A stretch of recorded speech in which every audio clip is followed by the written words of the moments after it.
অবশেষে আমাদের ছাত্র বউ বুঝে গেছে যে টিকটক করে আর লাভ হবে না, জীবনে উন্নতি করতে হলে কাপড় ব্লগ শুরু করতে হবে। সঠিক বলেছেন। তাই তিনি ইন্ডিয়ার মেয়ে নিয়ে কাপড় ব্লগ শুরু করে দিয়েছে। আরে ছাত্র বউ এবার একটু থাম, এটা হলো বোরকা, শাড়ি না। শাড়ি হলো কুচি করা লাগে, বোরকা না। এটা হাস্যকর, হাস্যকর। অবশ্যই হাস্যকর, কিন্তু মেন কথা হলো এরকম ছাত্র বউর কাছ থেকে ভালো আর কি আশা করা যায়। আমরা যে যাই বলি ছাত্র বউ কিন্তু আসলে একটা মাল, কারণ এরকম একটা ইন্ডিয়ান মাল কিভাবে পটাইলো। আসসালামু আলাইকুম। যে যাই বলেন ভাই, মালটা কিন্তু অনেক কিউট আছে।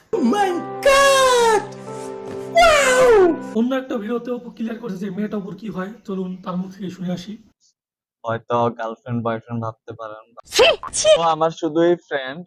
কিন্তু তোদের দুজনের ভাব দেখে তো মনে হয় তোরা দুজন দুজনের কলিজার টুকরা পরানের পরান। নিঃসন্দেহে তুই ঠিক কথা বলেছিস। ও সরি, তুই যাচ্ছে যা। ভাই রে, আমি জানি